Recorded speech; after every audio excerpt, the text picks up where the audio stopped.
Senator Grace Poe. Sometime third quarter of 2024, J.Y. De La Rosa, a staff of Senator Grace Poe, requested Sec Bunoan through me if Senator Grace Poe can be accommodated in the DPW's NEP. Sec Bunoan told me there is a 500 million for Senator Grace Poe and instructed me to ask the Senator for a list of projects.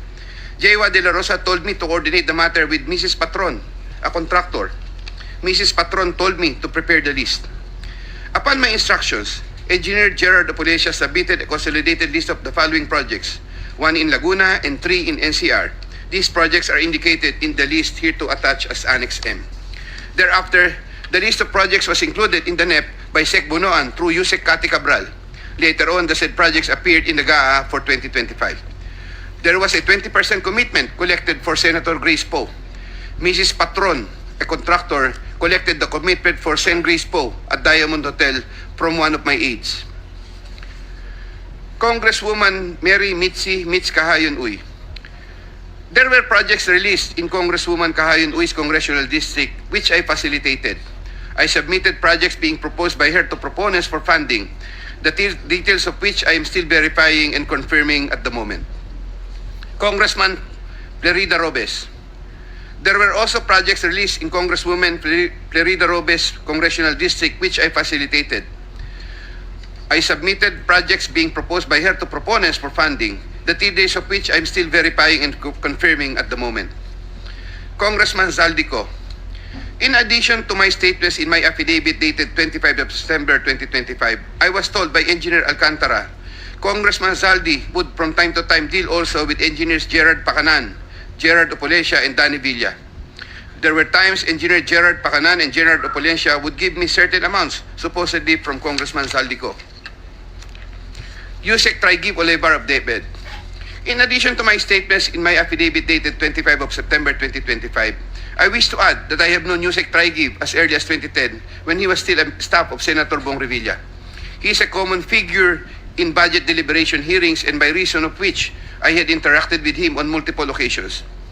Yusek Traigib then worked under the office of Senator Edgardo Angara and then later worked under the office of Senator Sani Angara. When Senator Sani Angara became a chairman of finance, Yusek Traigib and I would have several interactions as part of our work in budget preparations. When Senator Revilla was incarcerated with Senator Jingoy Estrada, Yusek Traigib and I would frequently call each other so we can help look after the welfare of concerns of Senator Revilla, whom I visited several times with Senator Jingoy Estrada while they were in detention. Aside from the details I had earlier mentioned in my affidavit dated 25 of September 2025, Yusek Traigib and I also had transactions concerning Senator Angara between 2019 and 2024, where Yusek Traigib received deliveries representing 12% of the projects of Senator Sani Angara while the latter was chairman of finance. As I previously mentioned in my affidavit dated 25 of September 2025, Yusek Olevar and I discussed the unprogrammed appropriations supposedly for the Office of the Executive Secretary. Thereafter, DPWH received a special allotment release order which included projects worth 2.85 billion. The contract IDs for the projects worth 2.85 billion covered by the said SARO can be secured from the records of DPWH Regional Office for Region 3 and the 1st District Engineering Office of Bulacan. Moreover, in the unprogrammed allocation for 2025, there could have been an additional 12 billion more or less funding which I am verifying and confirming at the moment. DPWH Secretary Mark Villar and Yusek Cabral. I was appointed Assistant Secretary of DPWH by former President Rodrigo Duterte in 2016 during the term of DPWH Secretary Mark Villar. As Assistant Secretary for Operations, I was assigned over the Visayas regions. While I was Assistant Secretary for Operations, I was introduced to Carlo Aguilar, a cousin of Sec Mark Villar. Yusek Cabral was already the Undersecretary for Planning Service when I became Assistant Secretary. As Undersecretary for Planning Service, Yusek Cabral was working closely with Sec Mark Villar for the allocation, listing, and budgeting of all the DPWH infrastructure projects. While I was Assistant Secretary, I was also later designated as Chairman of the Central Bids and Awards Committee, Central Bank.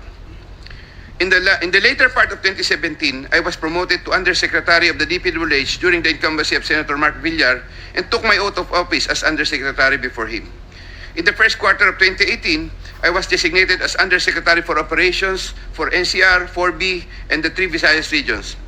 Upon my request, I was replaced as Chairman Central Bank sometime in February 2020 because of political intrigues, as I was reportedly siding with then City of Manila Mayor Isko Moreno, who was vocal against then President Rodrigo Duterte.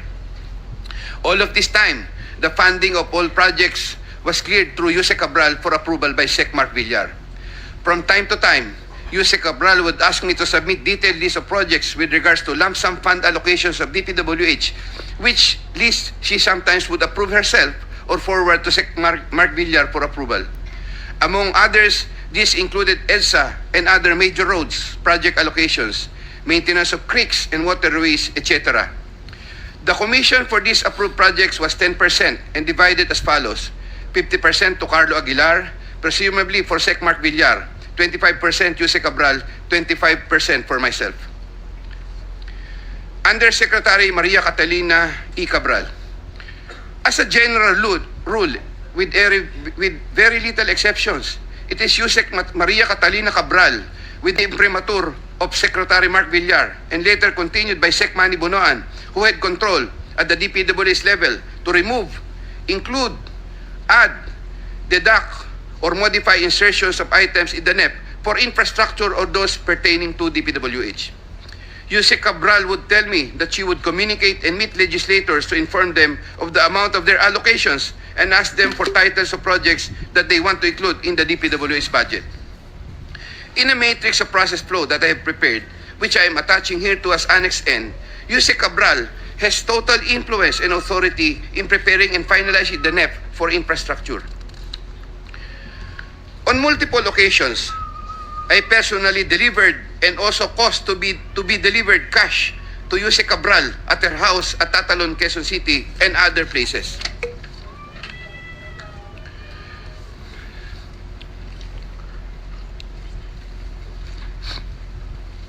DPWH Secretary Manuel Bonoan. DPWH Secretary Manuel Bonoan is a long-time DPWH official who has held top positions through different administrations.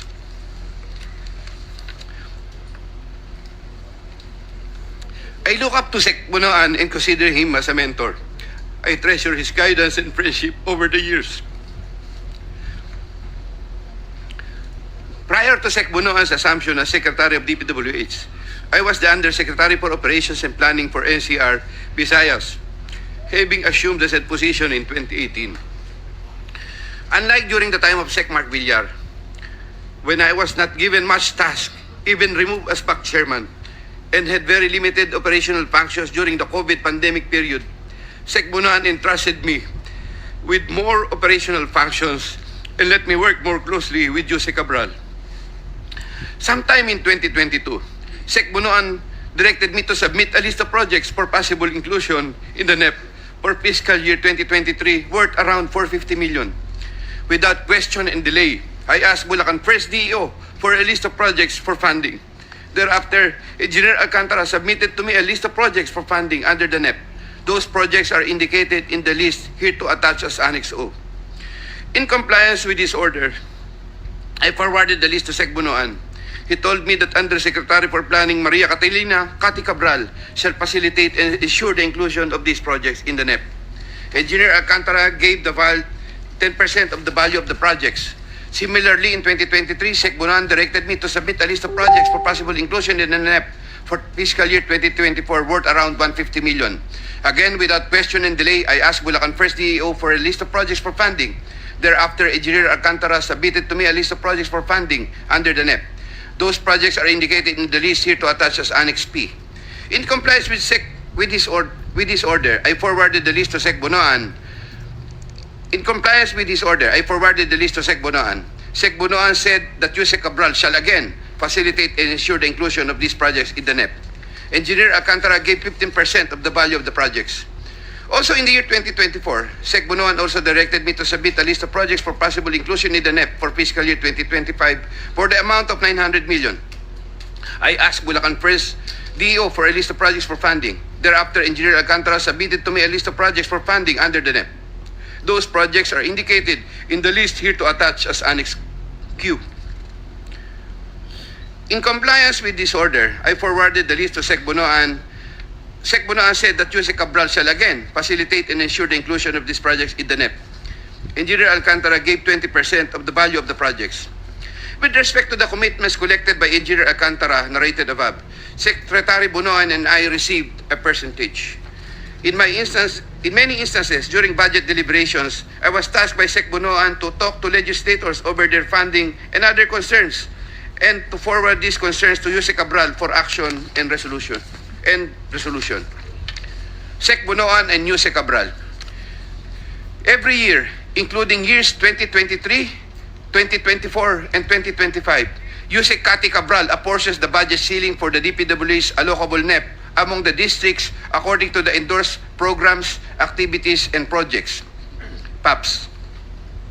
Although she would make it appear that 100% allocable NEP had been apportioned, Yusek Cathy Cabral would reserve a substantial percentage of that allocable NEP for her and Sec Bunoan's preferred projects. Sec Manny Bunoan would from time to time ask me to take charge of part of his own reserve allocations. The value of the projects that I handled for Sec Bunoan was at least 5 billion per annum for the years 2023, 2024, and 2025 with an average of 15% commitment. Of this 15% average commitment, Sec Bunoan 75% usually would give of this 15% average commitment, Sec Bunoan 75% usually would give me 25% of the commitment, with the rest of the commitment shared between him and Yusek Cathy Cabral. Yusek Cathy Cabral herself took charge of her own reserve allocations. Once again, I humbly reserve the right to submit another supplementary affidavit if warranted in the premises. I attest to the truth of the foregoing statements based on my personal knowledge and authentic records. Mr. Chair, thank you. Thank you. The Vice Chairman, Senator Erwin Tulfo, you may reclaim your time. Thank you, Mr. Chair. Okay.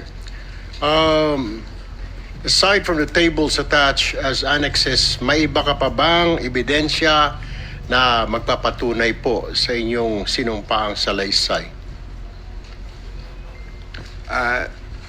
Mr. Chair, I would of course, I may submit additional documents po pagka po na retrieve from the records. Meron po.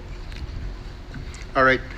Mr. Chair, babalikan ko po si Engineer Bernardo. Ang tanong ko lamang po at tanong ng mga kababayan natin, napapansin po kasi nila na isa-isa ng mga opisyal, dating opisyal sa DPWH, maging ang ilang mambabatas, ay tumatakbo po sa ibang bansa. How do we stop this flight, Mr. Chair? Kasi baka darating po ang araw, wala na po tayong maimbestigahan, wala na pong mapapanagot dahil lahat po sila ay nasa ibayong dagat na. Paano po yun, Mr. Chair? Do we have any plans? Do we have any actions para... I know, Mr. Chair, hindi natin pwedeng pigilan po yan dahil yan po ay karapatan naman nila. Pero dahil may investigasyon po nangyayari, ito po yung accountability, Mr. Chair. You may address your question to the DOJ representative. I think the Prosecutor General, Richard Padulyon, is here. Kindly Thank you, Mr. respond. Chair. Yes. Good morning, Mr. Chair. I believe that while we want all of these personalities who are involved or mentioned in the investigations to just stay in the country during the course of the investigations, we cannot at this time, Mr. Chair, prevent them from traveling because what we can only issue as far as the Department of Justice is a lookout bulletin.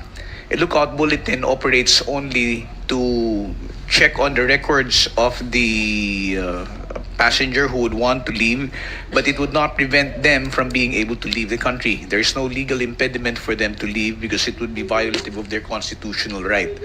However, if I may be bold enough to suggest, Mr. Chair, in answer to the question of the good senator, yes, there are investigations which are being undertaken at this time, and while I understand that cancellation of passports can only be done if, for example, there are cases which are already filed, and this can only be done through the courts.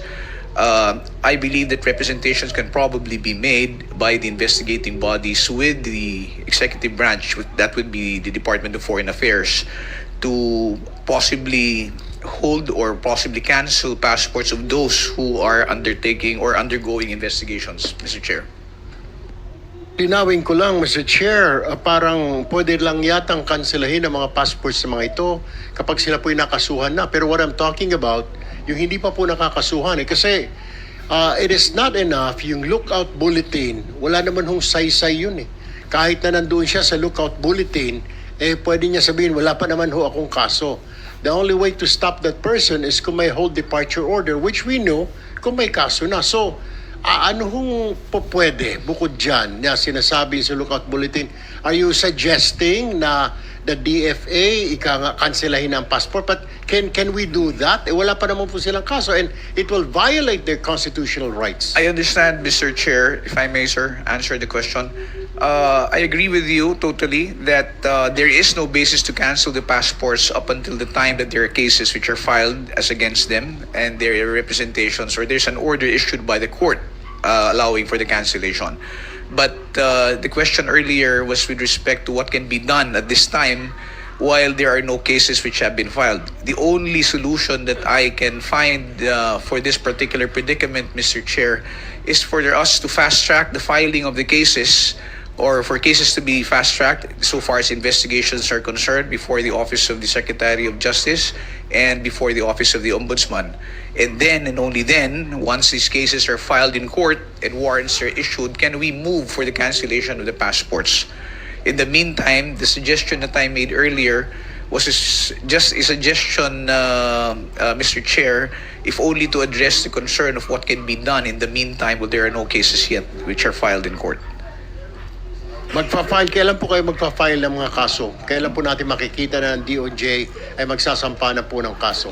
Cases are already being investigated right now, Mr. Chair. There are 5 cases for flood control projects, ghost projects, which are undergoing preliminary investigation at the moment.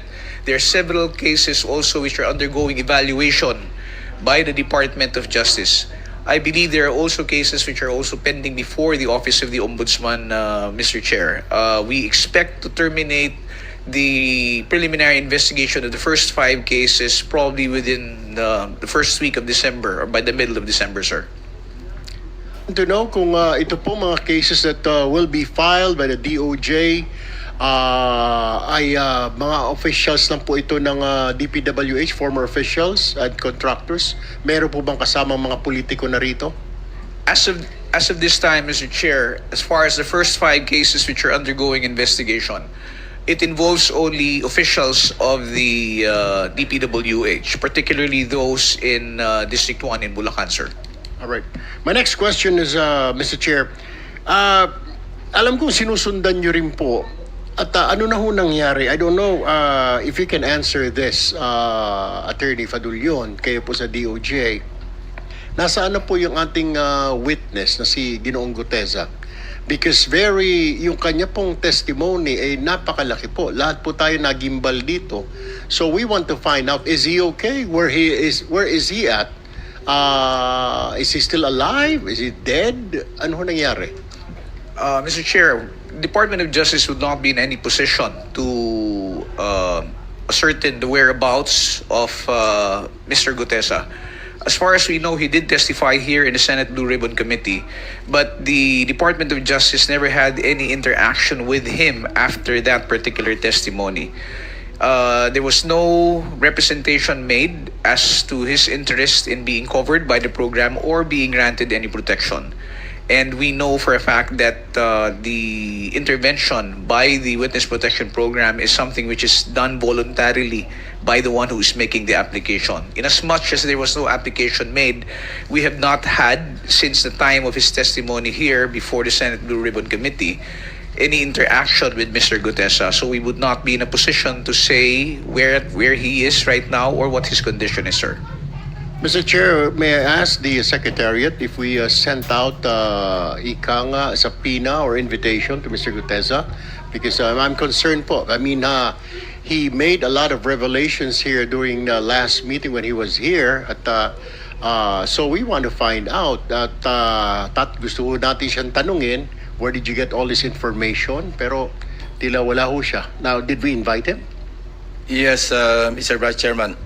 we sent an invitation to his known address, no, nakalagay sa kanyang driver's license sa Taguig. Pero even when the investigation was conducted by the executive judge, wala na po siya doon sa kanyang known address, last known address. So what we did in the Blue Ribbon Committee, we sought the assistance of the Honorable Marcoleta kung sakaling meron siyang contact o may sa darating na panahon magkakaroon siya ng contact ay tulungan niya tayo na malocate at para makapag-testify na muli si Technical Sergeant Gutesa. So ang sagot po ni Honorable Marcoleta, wala rin po siyang contact kay Orly Gutesa. Isa pang katanungan dyan, Mr. Chair, at nagtatanong po yung mga kababayan ho natin, ano po ang mangyayari ngayon sa kanyang salaysay? Are we going to submit it? Dahil kung tayo po ay mag-wind down na dito po sa ating investigasyon, are we going to submit it to ICI, Mr. Chair? The sinumpang salaysay remains valid as far as the Blue Ribbon Committee is concerned. Ano? Nagkaroon lang naman siya ng problema doon sa kanyang pagkanotaryo. And hindi naman po siya sumipot sa DOJ, sa Ombudsman, even sa ICI. So wala po tayong magagawa doon. But as far as the committee is concerned, pag tayo po ay nag-submit ng ating committee report, yung kanyang sinumpaan sa salaysay, as I mentioned earlier, remains valid. Kasi yun naman ay sinumpaan niya ng bukod, no? Dito sa harapan ng komite. Thank you, Mr. Chair. Now I direct my question to Yusek Bernardo. Yusek Bernardo, or Engineer Bernardo. Common practice po ang bentahan ng mga pondo sa lower house. Alam po natin yan. Alam po ninyo yan. Ikaw po ba ay naalok na rin ng pondo for flood control ng mga mambabatas? I know you've been talking about senators, may mga congressman. Pero ikaw po ba ay nabentahan na ng pondo para sa flood control? Mr. Chair, as far as I can recall, I cannot remember any time na bentahan po ako niyan sapagkat I think the legislators in the lower house have their own way of dealing with projects, especially to the district engineers and contractors. So, sa district engineer po ang nagkakaroon ng transaction between the lawmaker at saka yung district engineer. Tama po ba ang pagkaintindi ko? Yes po, Mr. Chair. As far as I know po, puro ganun po. Alright. Walk us through, Engineer Bernardo. Pag nagbaba na po ng pondo, ng budget, ang isang politiko, congressman man yan, sa district, ano po ang nangyayari? Siya rin po ba, tama po ba na siya rin po ang nagsasabi, nagdidictate, ito ang kontratista na gusto kong panalunin mo? Because siya yung kontratista ang magbibigay ng komisyon kay congressman o sa politiko. Tama po ba yan? Can you walk us through after na ibaba yung pondo ng mga babatas doon sa distrito? What is happening? And walk us through hanggang sa makuha ng politiko yung kanyang komisyon or kickback. Mr. Chair, I'm very sorry to be off the rec ano po sa ganyang mga proseso sapagkat ang nagkakausap lang po talaga dyan ay ang mga congressmen or legislators sa lower house saka po district engineer o yung mga contractor. Hindi po ako dun sa kanilang sistema doon kung paano. Ba't naririnig ko pong ganun talaga? Yun po. Alright, panghuling nagkatalungan na lang po sa inyo, Yusek Bernardo, bago po ako lumipat dito kay Engineer Alcantara. Nabanggit niyo po ang Office of the Executive Secretary na kasama din po dito sa flood control. Ewan ko bakit to sila may flood control. Ang tanong ko po, sino sa Office of the Executive Secretary ang kausap po ninyo? Can you name names? Mr. Chair, as I've earlier na sinabi ko po, ay si Trigib Olivar po ang kausap ko. Siya lang po nagsabi sa akin nun. Pero hindi po siya sa Office of the Executive Secretary, Engineer Bernardo. Siya po, the last na chinek ko po ay nasa Department of Education po siya. Wala po siya sa Office of the Executive Secretary. Bakit po ninyo nabanggit na siya, yun ay para, yung kanyang hinihingi ay para sa Executive Secretary, Engineer Bernardo? Mr. Chair, yun lamang po ang sinabi niya sa akin. Po akong... Senator Tulfo, bukod kay Yusek Olivar, ano? Pag sinabing Office of the Executive Secretary, wala ka nakakausap na naka-assign mismo doon sa Office ng Executive Secretary? Wala? Wala po, Mr. Chair. Thank you. Okay, let me direct my question now to Engineer Alcantara. Engineer Alcantara, okay, pagbaba po ng pondo ng politiko sa inyo, Ano po nangyayari? Tama po ba? Walk us through with this. Pagbaba ng pondo, sasabihin ng politiko, gusto ko sa kontraktor na ito ang mapanalunin mo. Tama po ba yon? Yes, Your Honor. Okay. Ano ho nangyayari? Nagkaroon ho ng bidding, etc. May bidding-biddingan pa kunwari. 3, 4 ang maglalaban-laban para kunwari. Pero mananalo at mananalo yung kontraktor ng politiko. Tama po ba yon? Yes, Your Honor. Alright. Ano ho na mangyayari after that? Kailan na po i-execute yung proyekto? Kailan na ang bigaya ng komisyon? Kasi may mga balita po ako nag-a-advance pa ang ilang politiko. Tama po ba yon na humihingi po ng advance ang politiko? Wala pa po yung pondo, laway pa lang ay nagbibigay na ng advance yung kontraktor. Your Honor, pagdating po dun sa bagay, since sila po yung magkakausap na po, yung contractor and the, hindi po ako knowledgeable kung kailan o magkano yung percent na napag-uusapan po nila, Your Honor. Pero pagbaba ng pondo, ano ho nangyayari? Pakikwento lang po sa amin hanggang sa ma-execute, kung i-execute niya yung proyekto. Opo, pagbaba po ng pondo, pupunta na po yung mga contractor po sa office. At magko-confirm naman po na yun daw po ay ibinigay sa kanila.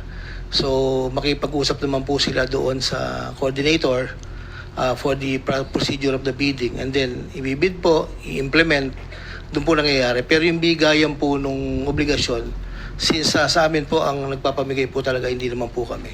Pagka-congressional allocation po, Your Honor. Tinatawagan mo ba yung politiko pag sinabi niyang ito yung contractor ko, DE Alcantara o Engineer Alcantara, ito ang mapanalunin mo? How would you know na yun talaga ang kontraktor ni congressman o ni senador? Sino? Paano? Nagbibigay lang po ng listahan po do sa binibigay ko lang po sa chief of staff ko. Ito yung designated na gusto nila. Ilan po yun. Okay. Tama rin po ba na para kunwari mayroon ka talagang bidding, masunod lang para hindi masilip ng COA, kailangan may sumali na 3 at 4 pa na contractor. Pero knowing in advance, kailangan manalo na yung contractor ng politiko na yon. Yes, Sir Honor.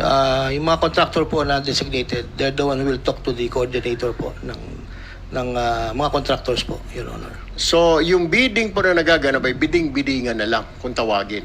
Most probably, Your Honor. Alright. Okay. Another question po sa kay... Sa mga contractor po na gustong mag-take ng risk po. Yan ang ibig kong sabihin kanina, di ba? May advance na. Kaya yung sinasabi mo na wala kang alam, hindi mo alam, sila nag-uusap, doon pa lang, tama si Senator Pangilinan, may advance. Sama dito sa statement na binigay na affidavit ni Engineer Bernardo, may advance. Your Honor, i-differentiate ko lang po if you may. Yung pong binabanggit po ni Senator Pangilinan, yun po yung mga special fund po, hindi po yun yung allocable ng congressman, Your Honor. Doon po sa allocable ng congressman, wala pong ganon. Yun lang pong mga The special said projects are funds enumerated. na coming from whether, hindi ko po alam kung whether kay Secretary or kay Jose Cabral or sa House man po, kung saan po. Dalawa po kasi yan, sir, isang allocable po. Yun po yung fixed allocable na naka-allocate po sa district representative. Yun po yung sinasabi ko, sir, na wala pong advance, wala po kaming knowledge. So, yung mga special release po, yung special request po sa department na bumababa rin po sa NEP, that is not part of the allocable of the district representative. Yun po yung merong ganun po, Your Honor. Alright, quickly na lang, okay, before I move to Yusek Bisnar ng DPWH. 3 beses ka nabanggit dito sa affidavit ni Engineer Bernardo. Sa line 19, line 21, line 24. Tama po ba ito?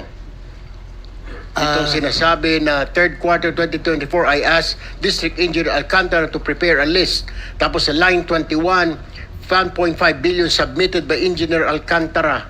Tapos dito sa 24, Engineer Alcantara ulit, a 25% commission of about 125 million. Your Honor, sa pagkakatanda ko po, lahat po ng nire-request po sa akin ni Boss, pinadadala ko naman po. Probably, baka po naman po magtugma doon sa listahan ko, Your Honor. All right, thank you. Let me move now, Mr. Chair, to Yusek Bisnar. meron pong akong balita na natatanggap na merong move na yung mga dokumento incriminating ranking officials, politiko, minamagic o nawawala sa mga sunog. Tama po ba? Ano na ho nangyayari sa investigasyon na ito? Your Honor, if you're referring po dun sa nasunog sa Bureau of Research and Standards, na-confirm na po doon na wala pong project documents or bidding documents na naapektuhan. Regarding po yung status naman po ng mga documents sa iba't ibang regional and district offices po ng DPWH, ginawa po ni Secretary Vince na ang lahat para ma-secure po ang mga ito. Isa po sa naunang memo po niya pag upo po niya noong September ay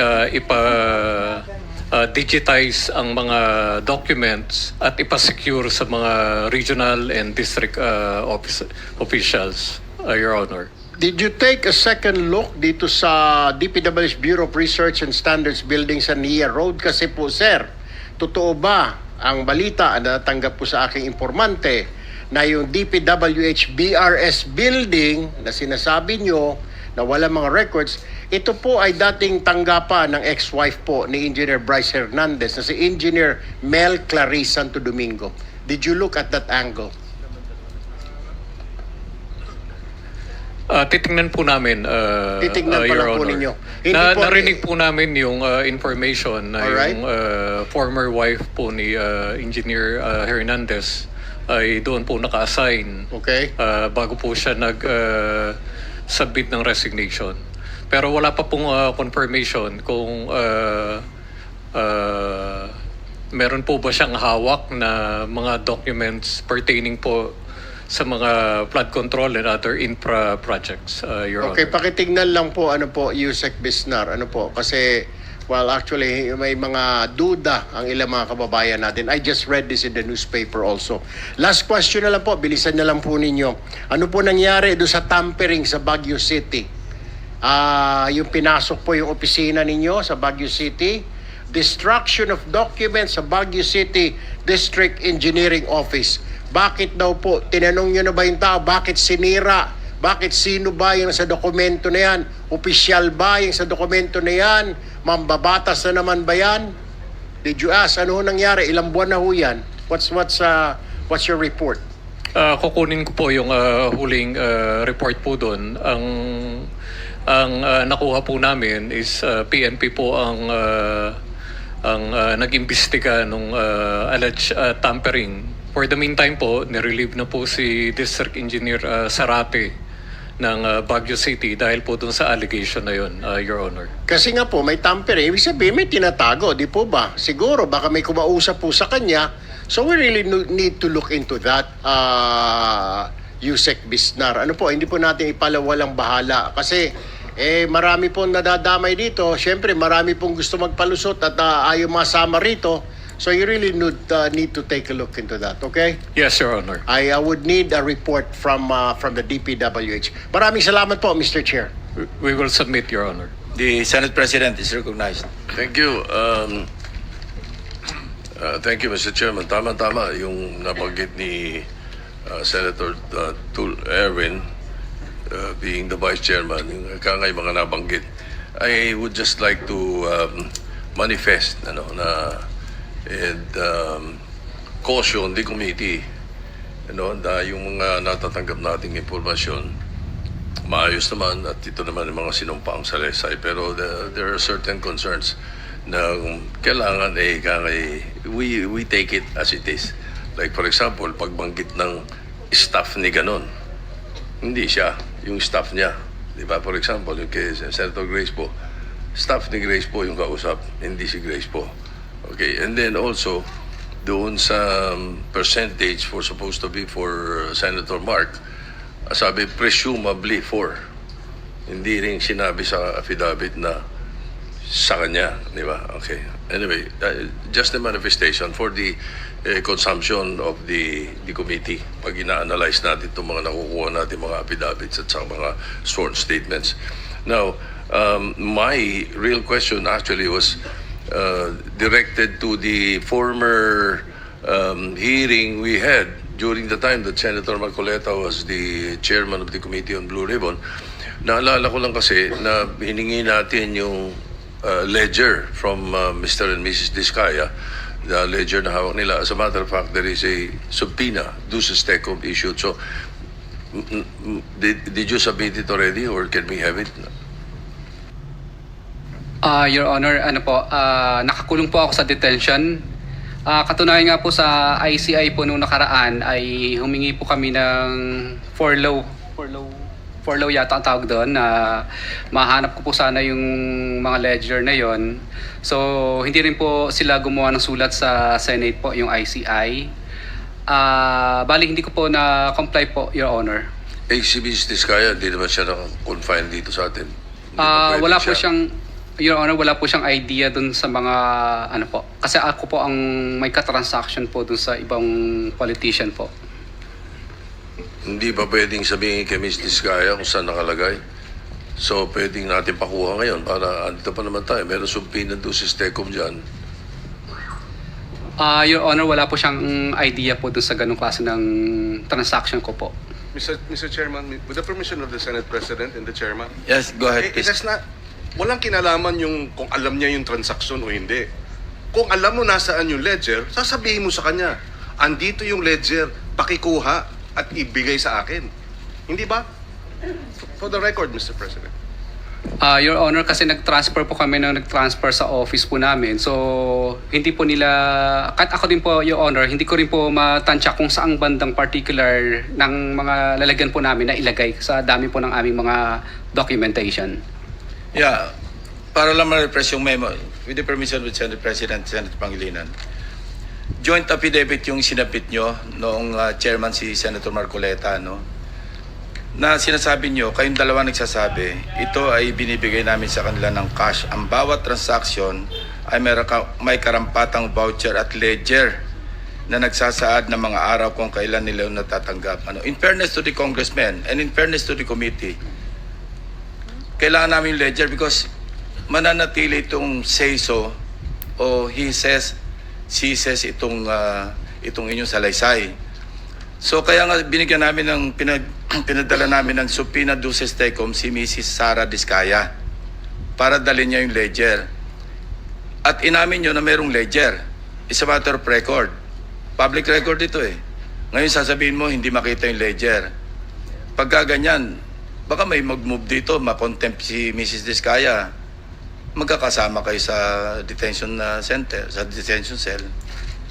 Kasi maliwanag, hindi naman ikaw lang nagsabi na may ledger eh. Dalawa kayo.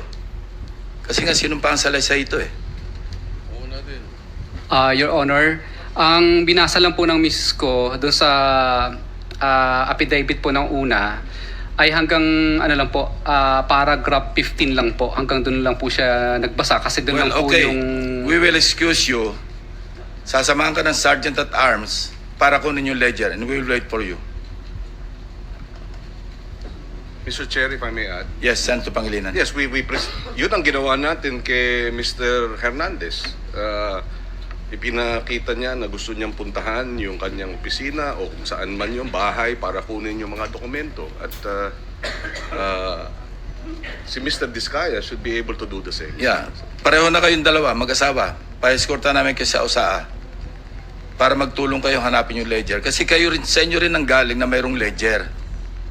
Mr. Chairman, Yes, if I Senator may Pangilinan. add. Well, Mr. Diskaya, nakakulong na po kayo. Nabanggit na nga po ni Chairman na baka isama na rin po si Mrs. Diskaya. Dahil mukhang nagbibigay ka nung kung ano-anong palusot para hindi mailabas yung ledger. Yun ang dating sa amin sa komite. So, sana, kung ayaw ninyong makulong pati si Mrs. Diskaya, yun na ang paraan. Sumunod na lang at ibalik dito yung ledger, kung maaari.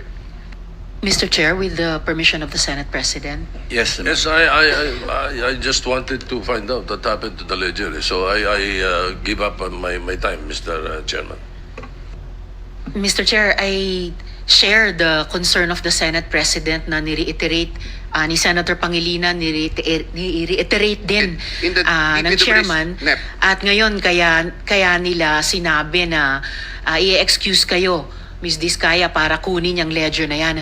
I just wish to reiterate, Mr. Chair, na sa pagkuha at pagsumite nila ng ledger sa ating komite, kasama po explicitly Mr. Chair, with the yung permission listahan of the ng mga Senate proyekto President. nila Yes, mula yes, I- 2016.